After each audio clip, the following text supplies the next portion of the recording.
Reserve Bank of Zimbabwe (RBZ) incoming Governor John Mushayabantu has introduced a new gold-backed currency, the Zimbabwe Gold (ZiG).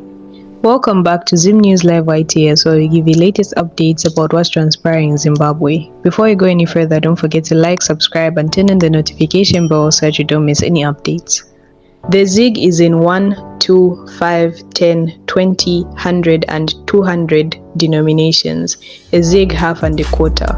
The starting exchange rate to be gazetted next Monday of the ZiG currency will be at a rate of $1 to 13.56 ZiG. Presenting the monetary policy statement this Friday, Mushayabantu said Zimbabweans have 21 days to convert the ZWL notes to ZiG. All banks have been directed to convert their systems to the ZiG currency. He added that the multi-currency system will still remain and price shifts will be determined by the movement in gold prices. The ZiG will circulate with other currencies in the basket, he said. This is today's news about Zimbabwe introducing a new currency, ZiG, and the old Zimbabwe dollar notes to be phased out in 21 days. Let us know what you think in the comment section down below, and don't forget to like, subscribe, and turn on the notification bell so that you don't miss any updates.